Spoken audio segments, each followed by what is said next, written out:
Hello बच्चों, कैसे हैं आप लोग। चलिए फिर से स्वागत है आपका बीएन प्रसाद मैथमेटिक्स के यूट्यूब चैनल में। तो ये धातु और अधातु पर आधारित कुछ और ऑब्जेक्टिव प्रश्न हैं जिसको आपको देखना है। क्वेश्चन नंबर 1 कहता है कि सीसा मतलब लेड, इंग्लिश में नाम इसका लेड है।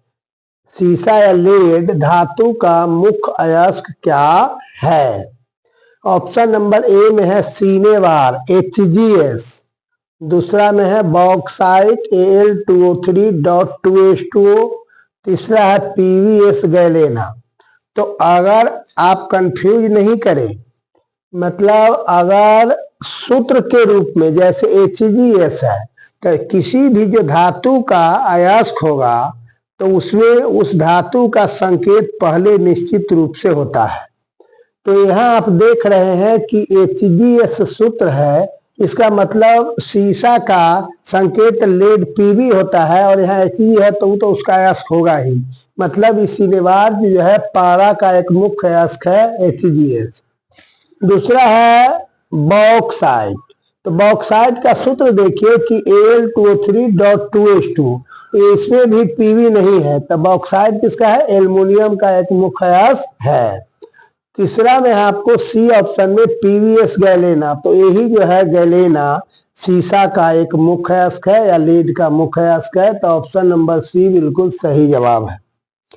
और आइए आपको दूसरा क्वेश्चन कहता है कि तांबा या कॉपर का मुख्य अयस्क क्या है। तो नंबर 1 में है क्यूप्राइट। क्या है, क्यूप्राइट, इसका सूत्र होता है Cu2O। तो आप यहाँ देख रहे हैं कि कॉपर का अयस्क पूछ रहा है और पहले ही में कॉपर आपको है, तो क्यूप्राइट जो भी है ये तांबे का अयस्क है, यह भी सही बात है। ऑप्शन नंबर बी में कहता है कि कॉपर ग्लास, कॉपर ग्लास का सूत्र है Cu2S। तो कॉपर का अयस्क है, कॉपर इसमें है, इसका मतलब कॉपर का भी अयस्क जरूर कॉपर ग्लास भी है। ऑप्शन नंबर सी में है CuCO3 कि कॉपर कार्बोनेट, जो कि जिसको मालाकाइट के नाम से जाना जाता है, तो यह भी कॉपर का ही एक अयस्क है। डी नंबर में कहता है CuFeS2 में कॉपर पाइराइट्स, तो यह भी जो है क्या है, कॉपर का मुख्य अयस्क है। और ई ऑप्शन में कहता है ABCD सभी, यानी सभी के सभी इसमें कॉपर का अयस्क है, इसीलिए ऑप्शन नंबर ई बिल्कुल सही जवाब है। लेकिन देखिए क्वेश्चन में आपको डी तक ही ऑप्शन रहता है, लेकिन आप कहिए ई तक के क्यों देके बता रहे हैं, इसीलिए कि इससे 4-5 क्वेश्चन बन सकते हैं। आपको 1 नंबर में दे देगा जो क्या क्यूप्राइट जो है कॉपर का अयस्क में है कि नहीं है, तो यह भी बात सही होगा। अगर कह देगा कि कॉपर ग्लास है कि नहीं है कॉपर का अयस्क, ये भी सही होगा। कहेगा मालाकाइट है कि नहीं, ये भी सही होगा। कॉपर पाइराइट से, तो इसलिए सभी नामों का आपको जानना जरूरी है। अगर आप एक ठो याद कर लेंगे या दूसरा पूछ देगा तो फिर क्या होगा, उसका जवाब आप नहीं दे पाएंगे। तो मैं इस दृष्टिकोण से बता रहा हूं कि एक एक क्वेश्चन आपको बन जाना चाहिए। केमिस्ट्री का कोई क्वेश्चन जो है छूटने का सवाल परीक्षा में नहीं होना चाहिए। चाहे कोई कंपटीशन के परीक्षा में पूछे तो पूरा का पूरा आप जवाब देकर है, उस तरीके से मैं बता रहा हूं आपको। तीसरा है एल्युमिनियम के ऊपर ऑक्साइड की एक मोटी परत बन जाती है जिससे इसका संक्षारण नहीं होता है, इस प्रक्रिया को हम क्या कहते हैं। तो आप ध्यान दिए होंगे कि एल्युमिनियम का जो बर्तन होता है उस पर कभी जंग नहीं लगता है। तो क्यों नहीं लगता है, कभी आपने सोचा है। क्योंकि एल्युमिनियम जो है वातावरण के ऑक्सीजन से अभिक्रिया करके और Al2O3 का एक परत अपने ऊपर बना लेता है, जिससे उसका संक्षारण रुक जाता है, संक्षारण नहीं होता है, और इसी प्रक्रिया को एनोडीकरण के नाम से जाना जाता है। तो इसीलिए ऑप्शन नंबर ए बिल्कुल सही जवाब होगा। अब आपको क्वेश्चन नंबर 4 कहता है कि क्लोरीन परमाणु के बाहरी कक्ष में इलेक्ट्रॉन की संख्या होगी।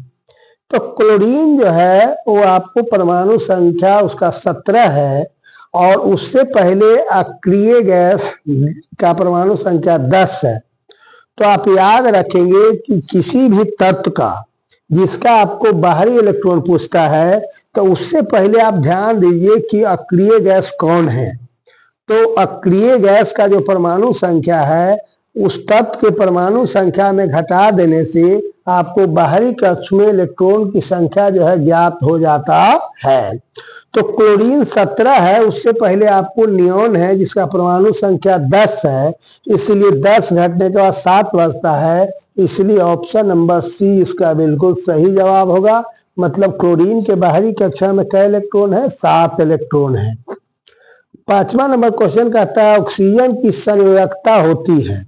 तो देखिए बाहरी कक्ष में उपस्थित इलेक्ट्रॉन को हम संयोजी इलेक्ट्रॉन कहते हैं, जबकि किसी तत्व को जितना भी को वह इलेक्ट्रॉन प्रदान कर सकता है या ग्रहण कर सकता है, दोनों की संख्या को संयोजकता कहा जाता है। यानी संयोजकता का मान ऋणात्मक या धनात्मक दोनों पॉसिबल है, दोनों में हो सकता है। तो इसीलिए आप याद रखिए कि संयोजी इलेक्ट्रॉन और संयोजकता में अंतर होता है। तो ऑक्सीजन की संयोजकता 2 होगी, क्यों? इसकी बाहरी कक्षा में 6 इलेक्ट्रॉन है, तो यह 2 इलेक्ट्रॉन ग्रहण करके अपनी संयोजकता को 8 बनाएगा और अक्रिय गैस का विनाश प्राप्त करेगा, इसलिए ऑक्सीजन की संयोजकता 2 होगी। ऑप्शन नंबर ए सही है। अगला क्वेश्चन कहता है कि सोना की परमाणु संख्या कितना है? मैंने सोना जो है Au, उसकी परमाणु संख्या कितना है? तो उसकी परमाणु संख्या आपको 79 है, 79। अगला क्वेश्चन कहता है 7 नंबर कि स्टेनलेस इस्पात में लोहा एवं कार्बन के साथ अन्य तत्व कौन मिले होते हैं? मतलब स्टेनलेस स्टील जो एक धातु है जो कि मिश्र धातु होता है, काफी लचीली होती है, मजबूत होती है, तो उसमें कार्बन और लोहा तो रहता ही है। उसके बाद जो है आपको क्रोमियम और निकेल मिलाया जाता है। क्रोमियम जो है उसको संक्षारण प्रक्रिया को रोकने में मदद करता है। तो आपको इसका जवाब हो जाएगा निकेल और क्रोमियम, मतलब ऑप्शन नंबर बी इसका बिल्कुल सही जवाब होगा। अब आगे आइए, कहता है कि किस धातु को केरोसिन तेल में या किरासन तेल में डुबाकर रखा जाता है? तो आप जानते हैं कि सबसे अधिक क्रियाशील धातु श्वेत फास्फोरस होता है, जिसको पानी में डुबा करके रखा जाता है, और इस सोडियम को जो होता है आपको किस में रखा जाता है? किरासन तेल में डुबा करके रखा जाता है, इसलिए ऑप्शन नंबर डी इसका बिल्कुल सही जवाब है। क्वेश्चन नंबर 9 कहता है कि जिंक का अयस्क कौन है? मैंने जिंक का अयस्क है क्या है? तो देखिए पहले मैंने आपको तरीका बताया है कि किसी भी जो धातु का अयस्क पूछेगा तो उसमें उस धातु का संकेत पहले जरूर दिया रहता है। तो यहाँ जेडेनेस है, तो ये मतलब है कि इसका जिंक ब्लेंड्स नाम है जेडेनेस, तो ये भी अयस्क है जिंक का। दूसरा है जेडेनो जिंकाइट, यह भी जिंक का अयस्क है, और JeDeCO3 कैलेमाइन, ये भी आपको जिंक का अयस्क है। तो डी नंबर सही जवाब होगा, ऑप्शन सभी सही है। अगला है कि किस तत्व की संयोजी इलेक्ट्रॉन की संख्या अधिक होगी? तो आप याद रखेंगे कि सबसे अधिक संयोजी इलेक्ट्रॉन जो है कार्बन में या सिलिकॉन में होता है, तो उसके पास संयोजी इलेक्ट्रॉन 4 है, जबकि अन्य के पास मतलब 4 से कम संयोजी इलेक्ट्रॉन पाए जाते हैं। तो यह क्या हो जाएगा आपको कि ए और बी, मतलब सी ऑप्शन बिल्कुल सही जवाब होगा। क्या है कि आपको इसमें ए और सी दोनों कहता है। तो यहाँ पर कार्बन और सिलिकॉन की संयोजकता सबसे ज्यादा है। एल्युमिनियम की संयोजकता कितना हो गया? 3 हो गया। उसके बाद है कि शुष्क बर्फ का रासायनिक सूत्र क्या होता है? तो शुष्क बर्फ का जो रासायनिक सूत्र होता है CO2 होता है, कार्बन डाइऑक्साइड ही होता है शुष्क बर्फ का सूत्र। अब आगे आपका ऑप्शन जो है कि यशद पुष्प के नाम से किसे जाना जाता है? तो यशद मतलब जस्ता का दूसरा नाम यशद भी होता है, इसलिए यशद फूल या यशद पुष्प के नाम से किसे जाना जाता है? तो जेडेन ओ को यशद पुष्प के नाम से जाना जाता है। क्वेश्चन नंबर 13 कहता है कि जल के विद्युत अपघटन में कैथोड पर कौन गैस मुक्त होगी? मतलब जल का सूत्र H2O होता है, अगर उसमें हम विद्युत धारा प्रवाहित करेंगे तो कैथोड पर कौन गैस मुक्त होगा? हाइड्रोजन गैस मुक्त होगा, इसीलिए ऑप्शन नंबर बी बिल्कुल सही जवाब है। क्वेश्चन नंबर 14 कहता है कि कैथोड किरण में क्या उपस्थित होता है? मतलब दो प्रकार के किरण होते हैं, एक एनोड किरण और एक कैथोड किरण। तो कैथोड किरण की प्रवृत्ति ऋणात्मक होती है, इसीलिए उसमें इलेक्ट्रॉन पाया जाता है, क्योंकि इलेक्ट्रॉन पर आवेश कितना होता है? -1 होता है, इसलिए कैथोड में इलेक्ट्रॉन पाया जाता है। क्वेश्चन नंबर 15 कहता है कि ड्यूरालुमीन किस धातु का मिश्र धातु है? तो ड्यूरालुमीन जो एक मिश्र धातु है जो कि एल्युमिनियम का मिश्र धातु है। ऑप्शन नंबर ए इसका बिल्कुल सही जवाब होगा। क्वेश्चन नंबर 16 कहता है कि सिल्वर आयोडाइड का रंग होता है, मतलब सिल्वर आयोडाइड का रंग कैसा होता है? तो सिल्वर आयोडाइड जो होता है AgI का रंग आपको पीला होता है। ऑप्शन नंबर ए सही हुआ। अब आपको कहता है 17 के किसी तत्व का इलेक्ट्रॉनिक विन्यास 285 है, तो उस तत्व की परमाणु संख्या कितनी होगी? इस प्रकार का अगर आप क्वेश्चन आपको पूछा जाए तो यहाँ देखिए 2, 8 और 5 है, मतलब ये इलेक्ट्रॉन की संख्या लिखी गई है, तो ये क्या हो जाएगा आपको कि 2, 8, 10, 5, 15 हो जाएंगे, मतलब उस तत्व का परमाणु संख्या कितना हो जाएगा? 15 हो जाएगा, इसलिए ऑप्शन नंबर बी बिल्कुल सही जवाब है।